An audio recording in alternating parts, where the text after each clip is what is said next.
Hello students, आज का हमारा जो टॉपिक है वो है एप्लीकेशन ऑफ गॉसेस थ्योरम। और उस एप्लीकेशन में हमारा जो फर्स्ट टॉपिक है वो है to find out the electric field due to an infinitely long straight uniformly charged wire. तो इसके लिए हमने एक पॉजिटिवली चार्ज्ड वायर लिया है। इनफाइनाइट लेंथ का मतलब है कि ये जो लेंथ है ये इनफाइनाइट तक जा रहा है ना, बहुत ज्यादा बड़ी इसकी लेंथ है। ओके, सो अक्सर जो हम एक बात जो गलती कर देते हैं वो है कि we assume that the total charge on this to be Q. That is a wrong concept because ये एक infinite long straight uniform wire है, जिसका मतलब इसकी लेंथ कितनी है, इनफाइनाइट है ना, बहुत ज्यादा लेंथी है। तो उस पर टोटल चार्ज कितना होगा वो हम कैलकुलेट नहीं कर सकते। तो यहां हमने जो कंटिन्यूअस चार्ज डिस्ट्रीब्यूशन सीखा था उसमें हमने टर्म पढ़ी थी कि चार्ज डेंसिटीज को हम ऐसे टर्म्स में यूज करते हैं। ठीक है, तो यहां हमें जो डेंसिटी है ये लीनियर चार्ज डेंसिटी यूज करना है। तो एग्जैक्ट जो टर्म हमें यूज करनी होती है वो होता है लीनियर चार्ज डेंसिटी। अब क्योंकि मैंने यहां चार्ज पॉजिटिव लिया है तो इसका मतलब है कि मेरी जो लीनियर चार्ज डेंसिटी है वो लैम्डा है और that is greater than 0। So let us assume that the lambda is the linear charge density. Okay, और किस तरीके का है ये लैम्डा, कैसा है, lambda is greater than 0। Okay, that means that the charges are positive. अब हमें फाइंड आउट करना है गॉसेस थ्योरम की हेल्प से, क्योंकि अदरवाइज भी हम फाइंड आउट कर सकते थे, पर गॉसेस थ्योरम क्या हेल्प करता है, जब भी चार्ज डिस्ट्रीब्यूशन से जो सिस्टम आया है उसमें सिमेट्री आती है तो ऐसे सिमेट्रिकल चार्ज डिस्ट्रीब्यूशन से जो इलेक्ट्रिक फील्ड प्रोड्यूस होती है उसको हम गॉसेस थ्योरम से फाइंड कर सकते हैं कि कितनी इलेक्ट्रिक फील्ड कोई भी पर्टिकुलर पॉइंट पे कितना होगा। Are you getting me? So what symmetry this charge distribution is following. तो वो जानने के लिए हमें यह समझना होगा कि इसकी इलेक्ट्रिक फील्ड कैसी होगी। तो सपोज हम ये करें कि ये एक वायर है, वायर सिलेंड्रिकल शेप का होता है।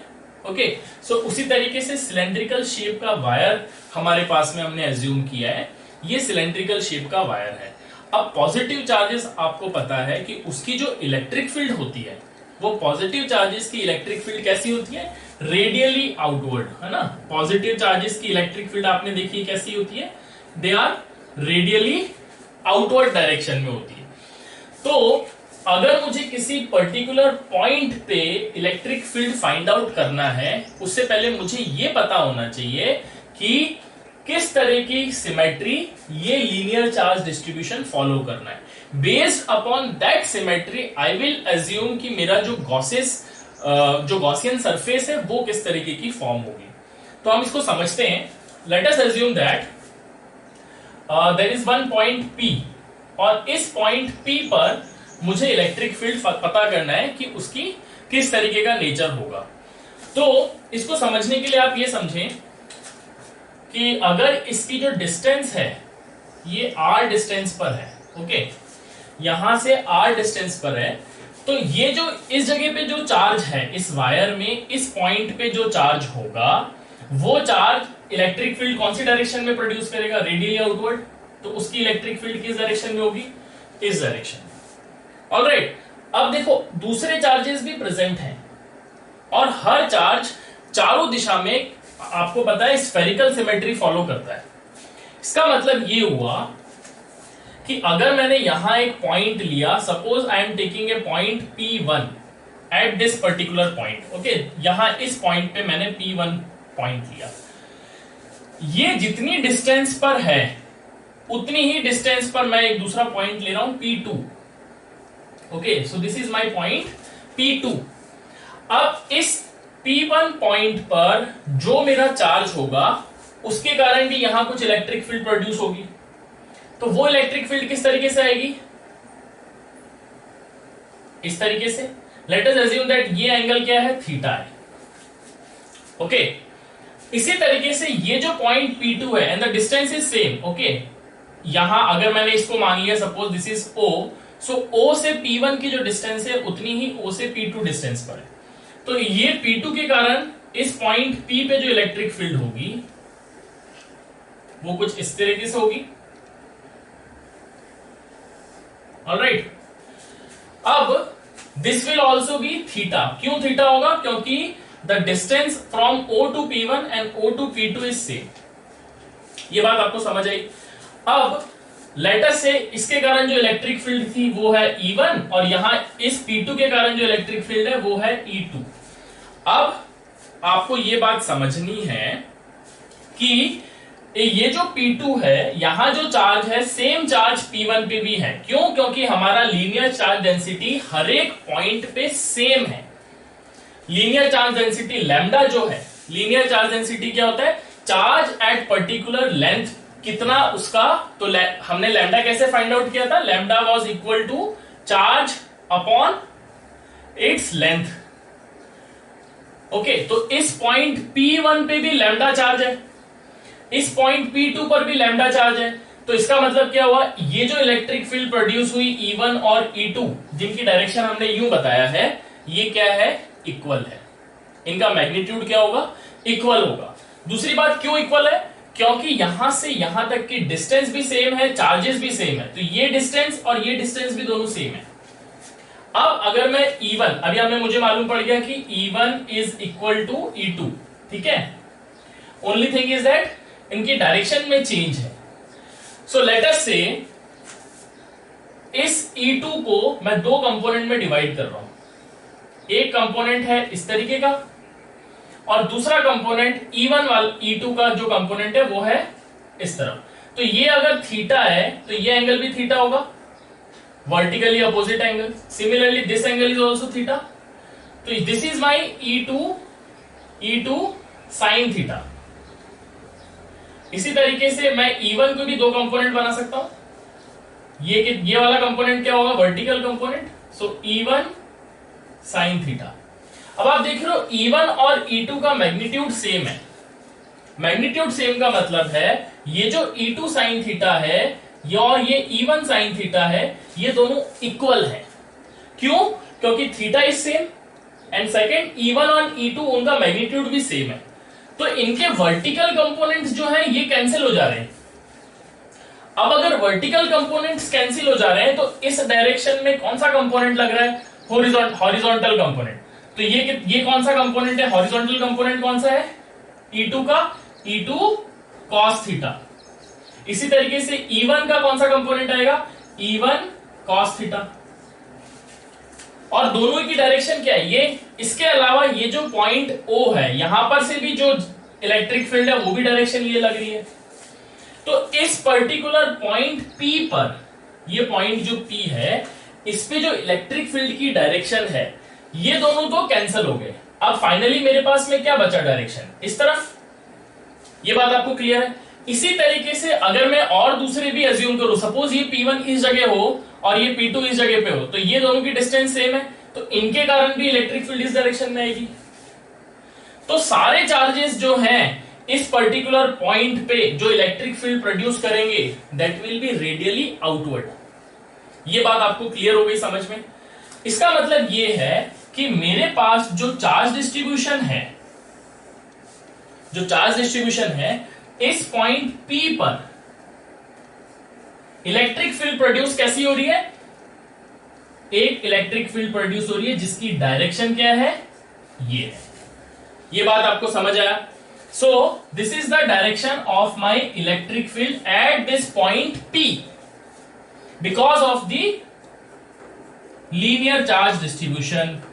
ये बात आपको समझ आ गया? तो ओवरऑल ये डायग्राम से हमें क्या समझ आया? इस डायग्राम से हमें ये समझ आ जाता है कि अगर मेरे पास में एक वायर है जिसपे पॉजिटिव चार्जेस डिस्ट्रीब्यूटेड हैं, तो किसी पर्टिकुलर पॉइंट पे जो इलेक्ट्रिक फील्ड होगी उसकी डायरेक्शन होगी रेडियली आउटवर्ड। अब अगर ये पॉइंट मैंने P इस जगह पे लिया होता तो किस तरीके से होती? इलेक्ट्रिक फील्ड यूं होती।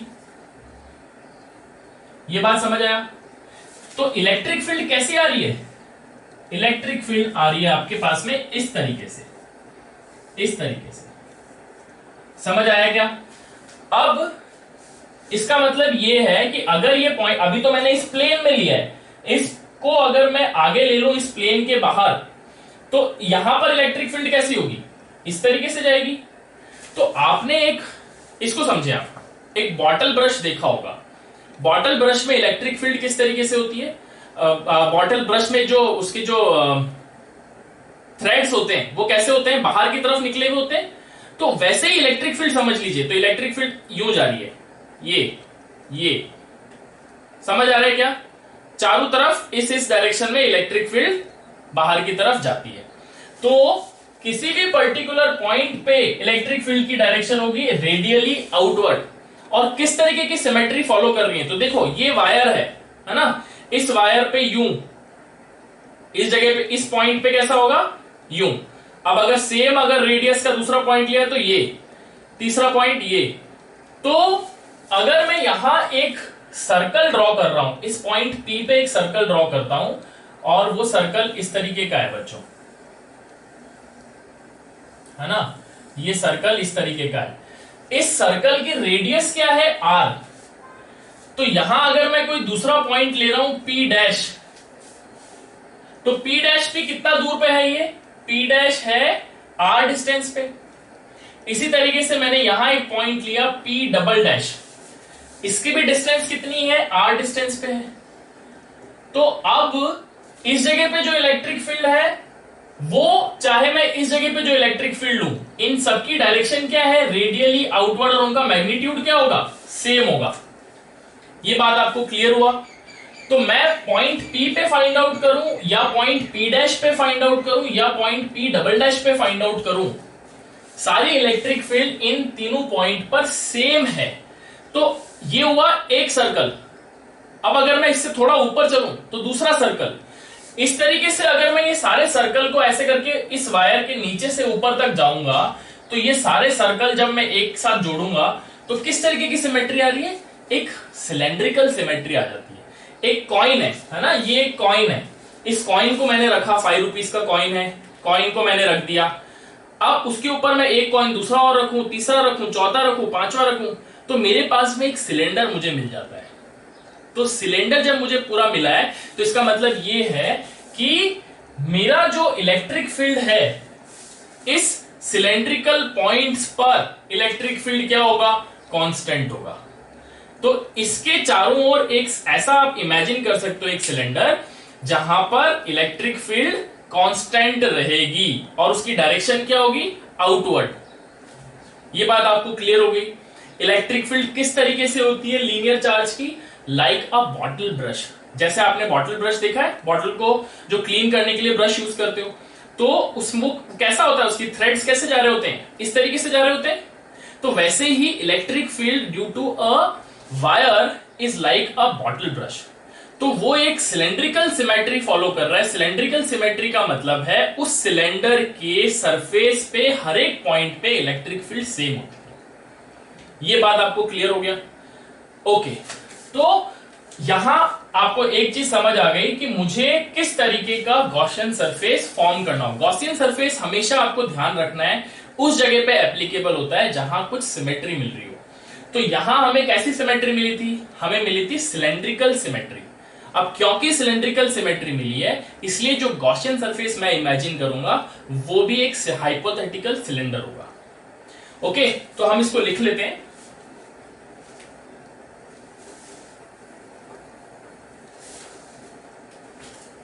So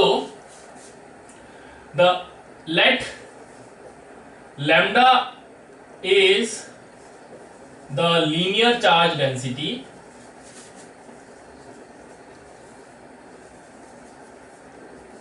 of infinite long straight uniform। Uniform का मतलब ये है कि हर जगह लैम्डा क्या है, कांस्टेंट है, ठीक है। Uniformly charged wire. So the electric field is like a bottle brush and follows cylindrical symmetry. Cylindrical symmetry. Okay, so at point P,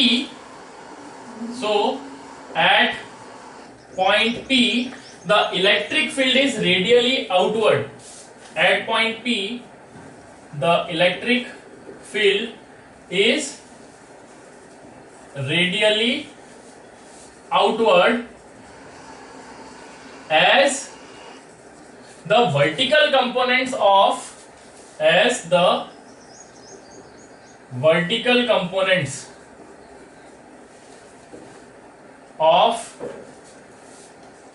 electric field gets cancelled and only horizontal component remains. Okay, so अब देखो बच्चों, हमेशा याद रखना है आपको कि कुछ प्रोसेस होता है जिसके अंदर हम इलेक्ट्रिक फील्ड फाइंड आउट करते हैं. प्रोसेस में गॉसियन, जब भी आप गॉसेस लॉ फॉलो करते हो तो गॉसेस लॉ से उसको फाइंड आउट करने का एक प्रोसेस है. फर्स्ट प्रोसेस होता है, यानी कि फर्स्ट स्टेप होती है कि आपको फाइंड आउट करना है कि इलेक्ट्रिक फील्ड की सिमेट्री क्या है. अभी आपने इलेक्ट्रिक फील्ड की सिमेट्री फाइंड आउट कर ली. किस तरीके की सिमेट्री है? अभी मैंने बताया आपको कि it follows a cylindrical symmetry. किस तरीके की सिमेट्री है? Cylindrical symmetry. इलेक्ट्रिक फील्ड की सिमेट्री फाइंड आउट हो जाती है तो अब हम लोगों को मालूम पड़ जाता है second step. First step is to find out the symmetry. Second step is to assume what kind of Gaussian surface you have to take. आपको किस तरीके का गॉसियन सरफेस लेना है. Step number 2. तो स्टेप नंबर 2 अब हमारा क्या होगा? फर्स्ट स्टेप हमको मालूम पड़ गई सिमेट्री, ये हमने अभी डिटरमाइन कर ली, फर्स्ट स्टेप. सेकंड स्टेप क्या है? कैलकुलेट या imagine a Gaussian surface. So second step is as the symmetry, as the system has cylindrical symmetry,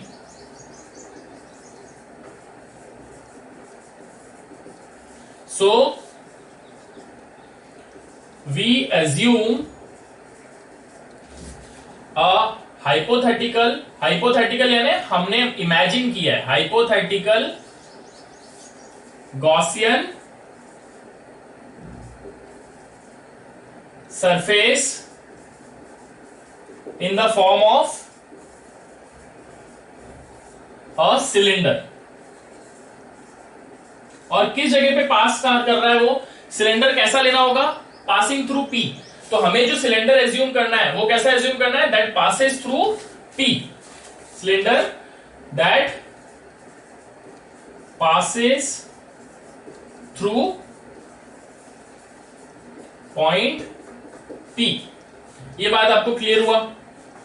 okay, सो इस पे एक सिलेंडर फॉर्म करना है मुझे. तो ये पॉइंट P, ये पॉइंट P सेम है. तो अब मैं अगर सिलेंडर फॉर्म कर रहा हूं, ये इस तरीके से आपका वायर तो बढ़ता जा रहा है. तो मैं लेट अस एज्यूम कि मैंने सिलेंडर जो है एक पर्टिकुलर पार्ट पे, इस वायर के पर्टिकुलर पार्ट पे मैं ले रहा हूं. तो सेकेंड स्टेप क्या है? To find out the Gaussian surface. वो कैसे अपन ने फाइंड आउट किया? That is a hypothetical Gaussian surface in the form of cylinder. तो मुझे सिलेंडर फॉर्म करना है. वो सिलेंडर कहां से पास होना चाहिए? P पॉइंट से. तो किस तरीके का सिलेंडर फॉर्म करूं मैं? हमेशा सिलेंडर आपको इस तरीके से फॉर्म करना है ताकि आपका जो सरफेस है उसके ये जो है परपेंडिकुलर हो इलेक्ट्रिक फील्ड. तो सरफेस के परपेंडिकुलर है, इसलिए मैंने इसका जो कर्व्ड साइड है, ठीक है, इसकी जो कर्व्ड साइड है वो आपको इस तरीके से रखनी है और इसकी जो फ्लैट सरफेस है वो आपको ऐसे इमेजिन करनी होगी. ठीक है, ये बात आपको समझ आ रही क्या?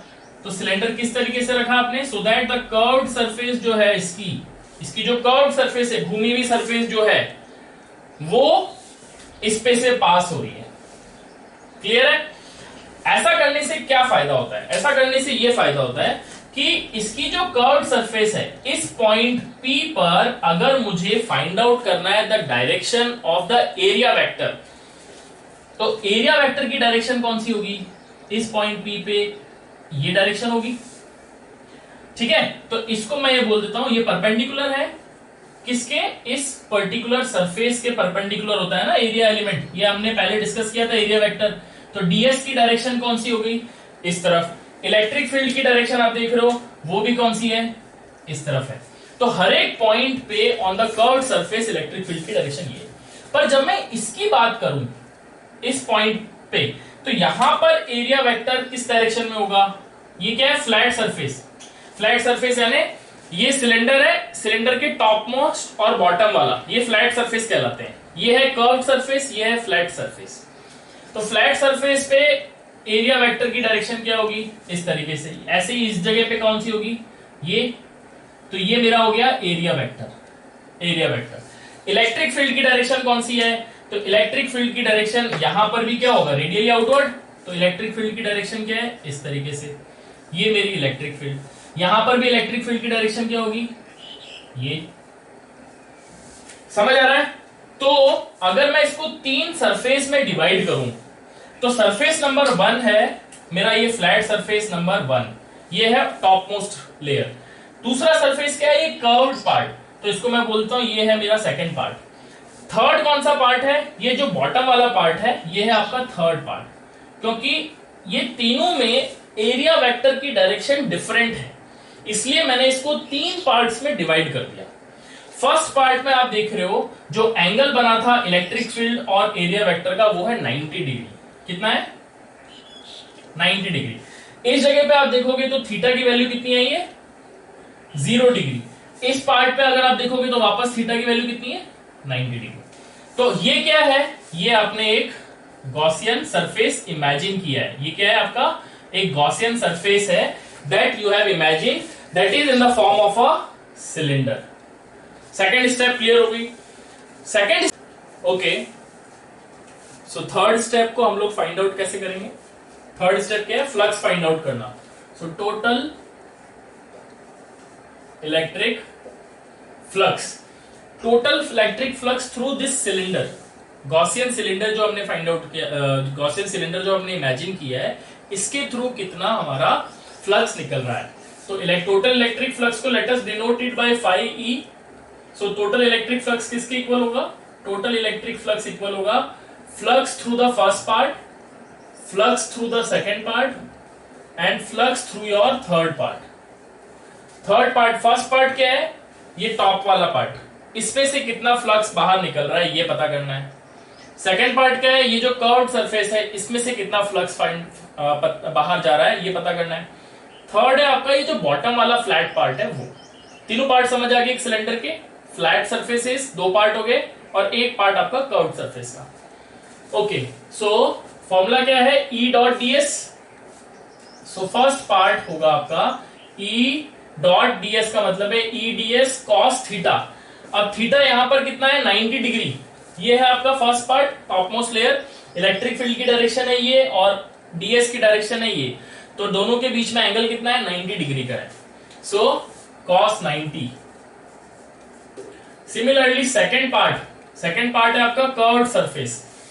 कर्व्ड सरफेस के लिए आपको फाइंड आउट करना है कि उनके बीच का एंगल कितना है। तो ये है आपकी डायरेक्शन इलेक्ट्रिक फील्ड की और यही डायरेक्शन है आपकी एरिया वेक्टर की। तो थीटा की वैल्यू 0 है, तो मेरे पास में कितना आ जाएगा, E ds cos 0।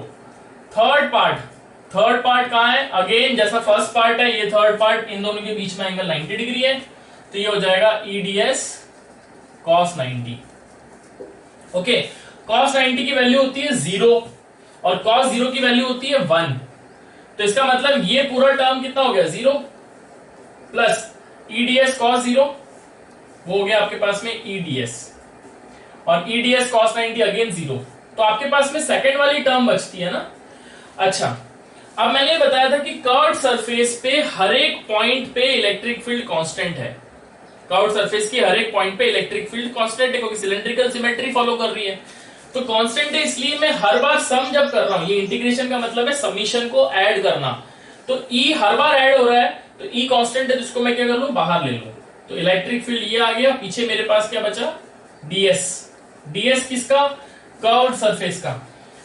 अब मैं इसका एक छोटे से पार्ट को मैं ऐड करता जाऊं और पूरी एक सरफेस बना दूं तो कर्व्ड सरफेस एरिया आ जाएगा। कर्व्ड सरफेस एरिया कैसे फाइंड आउट करते हैं? Circumference multiplied by height. Height of cylinder we have assumed that it is equal to L. ये हाइट है एल, इसका सर्कमफेरेंस है 2 पाई आर, तो 2 पाई आर इंटू एल, ये होता है आपका डीएस सर्कमफेरेंस का एरिया, इसका कर्व्ड पार्ट का area, curved surface area. So E into curved surface area 2 pi R into L. ये तो आ गया आपका फ्लक्स, है ना? ये किसके इक्वल है? Total flux. ये आपने दे दिया पॉइंट नंबर 1। तो थर्ड स्टेप आपकी क्लियर हो गई। फोर्थ स्टेप में आपको फाइंड आउट करना है कि कितना चार्ज इस गॉसियन सरफेस के अंदर है। बाहर वाले चार्ज से हमें कोई मतलब नहीं होता। गॉसेस लॉ वाले में मैंने आपको अच्छे से बताया था कि whenever you have to assume the charge, we have to take the charge whatever it is present inside the Gaussian surface. Gaussian surface के अंदर जो चार्ज है वही लेना है, बाहर से मतलब नहीं है। तो अंदर चार्ज फाइंड आउट कैसे करूं? डेंसिटी मुझे मालूम है, lambda is equal to charge upon length. So charge should be equal to what? Lambda into length. तो टोटल चार्ज कितना आएगा? Total charge within Gaussian surface, Gaussian surface के अंदर, within Gaussian surface. Let us now assume, अब आप assume कर सकते हो कि that is equal to Q. इससे पहले नहीं कर सकते थे। अब हमने, क्योंकि इतना ही मतलब है चार्ज से, इतनी सरफेस के अंदर कितना चार्ज है, पहले तो पूरा इनफाइनाइट लेंथ था इसलिए हमने लैम्डा लिया था। अब हम यहां तक पहुंच गए तो इस सरफेस के अंदर तो चार्ज लिमिटेड है, that we can assume as Q. वो किसके इक्वल होगा? Q should be equal to what? Q is equal to lambda into L. क्यों हुआ? क्योंकि lambda is equal to charge upon length, so charge should be equal to lambda into L. ये आपका है second वाला equation. ये थी आपकी फर्स्ट इक्वेशन। ये क्या था? टोटल फ्लक्स फाई ई, ठीक था ना? अब गॉसेस लॉ को यूज करो, पांचवा step, use Gauss's law. So by applying Gauss's law, ये 5 स्टेप हमेशा यूज करते हो कोई भी तरीके की इलेक्ट्रिक फील्ड फाइंड आउट करना हो और गॉसेस लॉ को यूज करना हो तो यही 5 स्टेप होंगी। पहली स्टेप क्या थी? सिमेट्री फाइंड आउट करो कि किस तरीके की सिमेट्री है। सेकंड स्टेप, इमेजिन करो एक हाइपोथेटिकल गॉसियन सरफेस, ठीक है, वो सिमेट्री पे डिपेंड करता है। थर्ड स्टेप, फाइंड आउट करो टोटल इलेक्ट्रिक फ्लक्स उस सरफेस में से कितना निकल रहा है। और फोर्थ स्टेप, टोटल चार्ज उस सरफेस के अंदर कितना है। Fifth step, apply Gauss law. ये टोटल आपको स्टेप्स याद रखनी है हर एक एप्लीकेशन के लिए, याद रखना। So by applying Gauss's law क्या होगा? गॉसेस लॉ क्या था? Total flux is equal to q upon epsilon naught. So phi first से ले लिया, वो कितना आया? E into 2 pi r l, और सेकंड से क्यू की वैल्यू ली मैंने, कितनी आई? Lambda l divided by epsilon naught. तो ये लैम्डा, ये एल और ये एल कैंसिल हो गए, दोनों तरफ लेंथ कैंसिल हो जाती है। तो आपके पास में इलेक्ट्रिक फील्ड कितनी आ गई? Electric field is equal to 2 pi R को उधर भेज दूं, lambda upon 2 pi epsilon naught into R. ठीक है क्या? ये बात समझ आई? अब देखो 1/4 पाई एप्सिलॉन जो है उसकी वैल्यू 1/4 पाई एप्सिलॉन नॉट की वैल्यू होती है 9 इंटू 10 टू द पावर 9। आसान वैल्यू है। तो कैलकुलेशन करने में आप यहाँ एप्सिलॉन नॉट की वैल्यू पुट करोगे तो दिक्कत आती है। 8.854 इंटू 10 टू द पावर -12, वो नहीं करना हमको क्या करना है? इस फॉर्मूले को आसान बना लेना है। तो इलेक्ट्रिक फील्ड वाले इस फॉर्मूले को कैसे आसान बनाऊं? Multiply by 2 divide by 2। तो 2 से मल्टीप्लाई किया तो क्या आया? 2 लैम्डा, और डिवाइड कर दो तो 2 इंटू 2 क्या हो जाएगा? 4 pi epsilon naught into R. तो फॉर्मूले को थोड़ा सा आपको दिमाग लगा के आसान बना के याद करना है। ये आपका है electric field at any point due to infinitely long straight uniformly charge wire. अच्छा, इलेक्ट्रिक फील्ड आ गई 2 lambda upon 4 pi epsilon naught R. Okay, तो अब इससे कुछ आप इन्फ्रेंसेस निकाल सकते हैं, है ना? ओके, सो पहला इन्फ्रेंस क्या आएगा? इलेक्ट्रिक फील्ड इज, सो आप यहां शॉर्ट इन्फ्रेंसेस लिख सकते हैं या नोट्स करके लिख सकते हो। इन्फ्रेंस नंबर 1, इलेक्ट्रिक फील्ड किसके प्रोपोर्शनल है? इलेक्ट्रिक फील्ड प्रोपोर्शनल है लैम्डा के, यानी किसके प्रोपोर्शनल है, लीनियर चार्ज डेंसिटी के।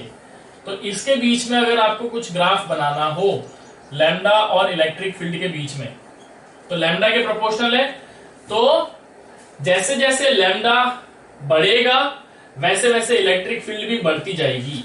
तो अगर चार्जेस में इस पे डेंसिटी चार्जेस ज्यादा होंगे तो इलेक्ट्रिक फील्ड भी बढ़ती जाएगी। तो कैसी रिलेशन आ गई आपके पास में, एक स्ट्रेट रिलेशन आ गई, है ना। Okay, second inference number 2, E is inversely proportional to R। यहां देख लो 1/R आ रहा है ना नीचे, तो E is inversely proportional to R।